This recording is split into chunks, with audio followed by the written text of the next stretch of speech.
अस्सलाम वालेकुम दोस्तों, मैं खुश आमदीद। इमरान खान के मामले का जनाब फैसला कुन मोड़ आ गया है और बज़ाहिर इस बात के इम्कानात पाए जा रहे हैं कि इमरान खान के मुस्तकबिल के फैसला अदालत में नहीं होगा बल्कि पाकिस्तान के एक ऐसे मुकाम पर होगा जहां पर पहले भी इस तरह के फैसले लिए जा चुके हैं। इतराज़ भी मिल रही हैं और कुछ ऐसे इशारे भी हैं कि एक तजवीज़ है जो इस वक्त मुख्तलिफ तरीक़ों से इमरान खान साहब और इस्टेब्लिशमेंट दोनों के दरमियान ज़ेर गौर है। और अगर इस तजवीज़ पर इमरान खान साहब की तरफ से आमादगी का इजहार किया जाता है तो फिर उसके बाद मुमकिन तौर पर एक पैगाम है जो जारी कर दिया जाएगा और इस पैगाम में ये बात बड़ी वजाहत के साथ कही जाएगी कि जनाब मैं मुल्क व कौम के वसी तर मफाद में ये कड़वा घूंट पी रहा हूँ, सियासत से दस्तबरदार होता हूँ और पार्टी की क़यादत मुमकिन तौर पर शाह महमूद कुरैशी और चौधरी परवेज़ इलाही साहब के सुपुर्द करके कुछ अरसा कतर में क़याम करूँगा और इस दौरान पाकिस्तान की सियासत में किसी तरह की मुदाखलत नहीं करूँगा। और ये बात भी मैं आपको बता दूँ कि मुमकिन तौर पर इमरान खान साहब की तरफ से जारी होने वाले इस पैगाम में इस बात का भी जिक्र किया जाएगा और ये बात ये जो डील तय हो रही है या इस डील के ऊपर जो गुफ्तगू हो रही है उसमें ये बात भी मौजूद है कि इमरान खान साहब पब्लिकली 9 मई के वाक़यात पर इजहार नदामत करेंगे और वो ये कहेंगे कि 9 मई को जो कुछ हुआ जानते हुए या अनजाने में उसके ऊपर इमरान खान साहब नादिम भी हैं, शर्मसार भी हैं और ख़ास तौर पर शुहदा के लवाहिकीन से माज़रत भी चाहते हैं। और ये बहुत बड़ी डेवलपमेंट होगी। बताया ये जा रहा है कि इस तरह की डील के बाद इमरान खान साहब तो यकीनी तौर पर कतर रवाना हो जाएंगे, लेकिन यहाँ पर उनकी जमात को पाकिस्तान की सियासत में मुकम्मल तौर पर हिस्सा लेने की आज़ादी होगी। सियासत वो कर सकेंगे, इंतखाबात में वो हिस्सा ले सकेंगे और इंतखाबात जो हैं वो उसमें किसी तरह की कोई मुदाखलत नहीं होगी। ये यकीन दहानी मुश्तरका दोस्तों के ज़रिए कराई जाएगी और ये बात भी कही जाएगी कि इन इंतखाबात में इस्टेब्लिशमेंट का कोई फेवरेट नहीं होगा। पाकिस्तान के अवाम जिसको मुंतखब करेंगे इस्टेब्लिशमेंट उसके साथ काम करने के लिए तैयार होगी। ये जो इंतखाबात हैं हर तरीके से साफ, शफाफ और मुदाखलत से पाक होंगे। अलबत्ता इन इंतखाबात में इमरान खान वो मौजूद नहीं होंगे। इसी तरीके से इस तरह की जो गुफ्तगू है वो एक पैगाम की सूरत में नवाज शरीफ साहब तक पहुँचा दी गई है। हालिया दिनों में जब ये डेवलपमेंट्स हो रही हैं तो इन डेवलपमेंट्स के नतीजे में इस्टेब्लिशमेंट से ताल्लुक़ रखने वाली और बहुत करीबी ताल्लुक़ रखने वाली शख्सियत वो शख्सियत इस वक्त उसका ताल्लुक़ सिंध से है और वो शख्सियत इस वक्त एक अहम रियासती ओहदे पर फाइज है और गुज़िश्ता 48 घंटों के दौरान उसकी लंदन में नवाज शरीफ साहब के साथ मुलाकात भी हुई है और इस मुलाकात में मुमकिन तौर पर जो पैगाम है वो शरीफ फैमिली को भिजवाया गया है और शायद उसी पैगाम के बाद इसाक डार साहब की तरफ से इकोनॉमी की सूरत हाल के ऊपर एक प्रेस कॉन्फ्रेंस भी हुई। अब अगर आप इस पूरे के पूरे मंजरनामे को जिस तरह मैंने भी आपके सामने बयान किया, आप में से बहुत सारे लोग यकीनी तौर पर ये कहेंगे यार ये क्या दीवाने वाली बातें कर रहा है, कल को कुछ और कह रहा था आज कुछ और कह रहा है। मामला ये नहीं है। मामला ये है कि पाकिस्तान की सियासत एक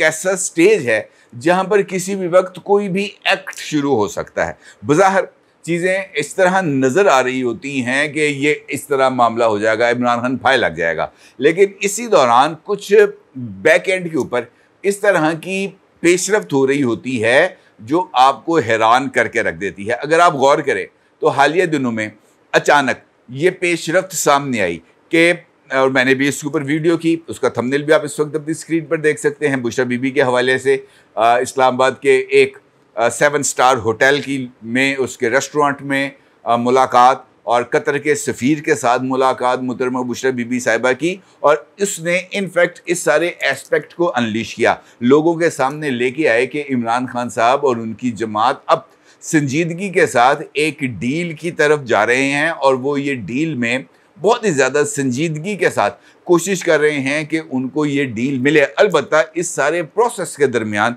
जो दोनों फरीक हैं यानी इमरान खान साहब और ताकतवर इन दोनों के दरमियान रस्साकशी होना या अपनी टर्म्स एंड कंडीशंस पर एक दूसरे को लाकर डील को लॉक करना, ये ऐसे अमल थे जो जारी रहे। और इसी दौरान कल जो पेशरफ्त हुई वो बहुत ही ज़्यादा चौंका देने वाली थी। ख़ासतौर पर chief of army staff general Asim Munir साहब और DGI lieutenant general Nadeem Ahmed Anjum साहब के हवाले से, ये वो दोनों शख्सियात हैं जो अचानक ईवान सदर पहुंचती हैं। ईवान सदर जाकर आरिफ अलवी साहब से मुलाकात करती हैं। और ये भी मैं आपको बता दूं कि पिछले साल नवंबर में वो आखिरी दिन था जब जो हैं आसिम मुनीर साहब, उन्होंने पाकिस्तान के चीफ ऑफ आर्मी स्टाफ के उहदे का चार्ज लिया था। और ये वही दिन था 29 नवंबर जब आसिम मुनीर साहब की ईवान सदर में आरिफ अलवी साहब के साथ मुलाकात हुई थी। 29 नवंबर के बाद ये सितंबर आ गया है, 10 माह गुजर चुके हैं। इन 10 माह में आसिम मुनीर साहब की आरिफ अलवी के साथ एक भी मुलाकात नहीं हुई। इब्तदाई तौर पर यह तासुर था कि ये जो मुलाकात हुई है 3 बड़ों की, यानी प्रेसिडेंट ऑफ पाकिस्तान की, चीफ ऑफ आर्मी स्टाफ की और DGI की, ये मुलाकात बुनियादी तौर पर इंतखाबात की तारीख से रोकने के लिए हुई है आरिफ अलवी साहब को। और ये इतलात भी थी, और मैंने भी इसके ऊपर वीडियो की थी। मैंने आपको बताया कि जब उनको रोक दिया गया, उनसे ये कहा गया है कि आप जो है पीछे हट जाएं और गार्ड ऑफ ऑनर लेके घर चले जाएं। यकीनी तौर पर इसके अंदर कुछ और भी हुआ था, क्योंकि ये मुलाकात 2 घंटे सिर्फ इस पैगाम रसानी के लिए नहीं हुई थी। ये भी यकीनी तौर पर गुफ्तगू के दरमियान था, लेकिन असल जो हकीकत थी वो जनाब आसिम मुनीर साहब और सदर आरिफ अलवी के दरमियान इमरान खान को एक सेफ पैसेज देने या उनको जिला वतन करने के हवाले से भी थी। आरिफ अलवी साहब माजी में भी इमरान खान साहब की बिहाफ पर डील को लॉक करने की कोशिश करते रहे हैं। मुख्तलिफ लोगों के साथ उनकी मुलाकातें भी होती रही हैं और इमरान खान साहब के साथ साबिक इस्टेब्लिशमेंट के जो हेड थे, यानी जनरल रिटायर्ड कमर जावेद बाजवा साहब, उनको बिठाने में भी इमरान खान के साथ आरिफ अलवी साहब ने बड़ा इंपॉर्टेंट रोल प्ले किया था। इसके अंदर कोई दो राय नहीं। इमरान खान साहब के लिए इस वक्त जो बंदा सबसे ज़्यादा सरगर्म है वो आरिफ अलवी साहब के अलावा कुछ नहीं है। लेकिन इस वक्त ताकत का जो महवर है वो पाकिस्तान की इस्टेब्लिशमेंट है और इस खेल के अंदर 2 फरीक और हैं, यानी पाकिस्तान तहरीक इंसाफ और दूसरा फरीक है मुस्लिम लीग नून। और इन दोनों को लूप में लिए बगैर इस्टेब्लिशमेंट किसी भी तरह का कोई फैसला करने की पोजीशन में नहीं है। और यही वजह है कि इस्टेब्लिशमेंट के नुमाइंदों ने ईवान सदर जाकर आरिफ अलवी साहब से भी मुलाकात की और इस्टेब्लिशमेंट की बिहाफ पर एक साहब ने लंदन जाकर नवाज शरीफ साहब से भी मुलाकात की और उनको मुमकिन तौर पर तय पाने वाला फार्मूला बताया। और इसमें भी कोई दो राय नहीं है कि इमरान खान साहब के लिए जो रायतें हैं उसको हासिल करने के लिए कुछ शख्सियात सरगर्म थी और उन तमाम शख्सियात से सिर्फ एक सवाल पूछा जा रहा था पाकिस्तान की इस्टेब्लिशमेंट की तरफ से कि इमरान खान के साथ जो भी बातचीत तय होगी उसकी गारंटी कौन देगा। क्योंकि इस्टेब्लिशमेंट का ये मानना था कि इमरान खान साहब की किसी भी बात पर एतबार नहीं किया जा सकता। वो कमरे में टेबल पर बैठकर बात करते हैं, चीज़ों को तय करते हैं, लेकिन कमरे की हदूद से बाहर निकलते ही वो अपनी कही हुई हर एक बात से मुकर जाते हैं, बल्कि मुकर सकते हैं। लिहाजा कोई ऐसी शख्सियत होनी चाहिए जो इमरान खान साहब के साथ तय पाने वाले मामलात पर गारंटी भी करे और इमरान खान साहब को पाबंद भी रखे कि वो अपनी बात पर कायम रहें। लिहाजा वो शख्स, वो शख्सियत जो किसी दूसरे मुल्क के अहम तरीन ओहदे पर फाइज थी, उसको जब इस्टेब्लिशमेंट ने ये बात कही तो उन साहब की तरफ से भी ये इस बात का इजहार किया गया कि जनाब मैं इमरान खान की जिम्मेदारी लेने के लिए तैयार नहीं हूँ। और फिर उनकी तरफ से जिम्मेदारी ना लिए जाने का जो एतराफ़ है वो इमरान खान साहब की जो दीगर करीबी लोग हैं जो डील के लिए कोशिशें कर रहे थे उनको भी पहुंचा दिया गया। और इसी दौरान कुछ और लोग भी मुतहरक हुए और उन्होंने इमरान खान की जिम्मेदारी ली। ये बात मैं आपको बड़ी जिम्मेदारी के साथ बता रहा हूँ। इसी दौरान अब असल गेम आ जाती है लंदन में, जहाँ पर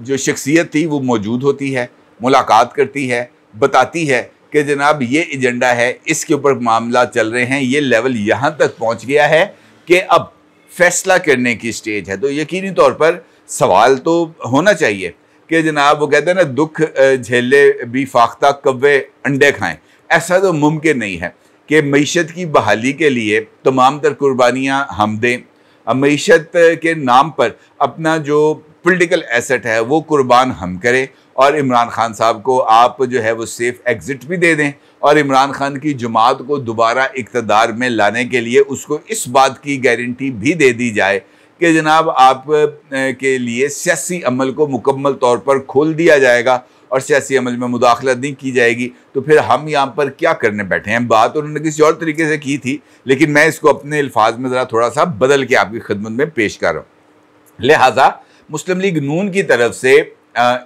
इस सारी सूरत हाल पर जो तहफ़्फ़ुज़ात हैं उसका इजहार किया गया। नवाज शरीफ साहब की तरफ से तहफ़्फ़ुज़ात का इजहार किया गया, और अगर आपको याद हो तो तहफ़्फ़ुज़ात के हवाले से एक जो इजलास था जहाँ पर शहबाज शरीफ साहब की खिंचाई हुई थी, उस इजलास के बारे में भी मैंने आपको बताया था। इसका मतलब ये है कि ये तमाम चीज़ें मुख्तलिफ हवालों से पहले ही पाकिस्तान की पॉलिटिकल एलीट के साथ ज़ेरे गर्दिश रही थी, लेकिन अब ये वाले कार्ड्स कुछ ओपन हो रहे हैं। मुमकिन तौर पर ये जो डील है ये तय पा सकती है, लेकिन इस डील के तय पाने में असल रुकावट है इस वक्त इमरान खान और नवाज शरीफ। इमरान खान को इस बात की गारंटी देना पड़ेगी कि जिन चीज़ों के ऊपर वो मामलात को तय कर रहे हैं, उन बातों पर, उन पॉइंट्स के ऊपर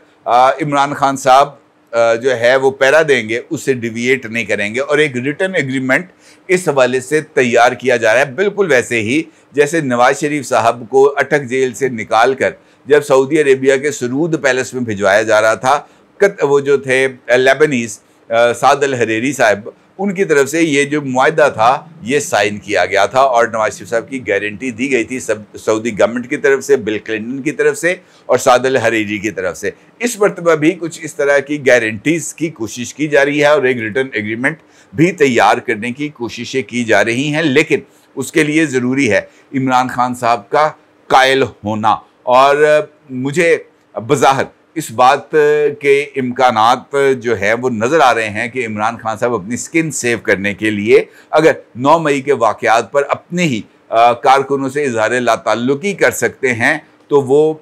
अपनी मुश्किलात के अजाले के लिए किसी भी एक्सटेंट तक जा सकते हैं। अलबत्ता इस मुआहदे की शिक के मुताबिक इमरान खान साहब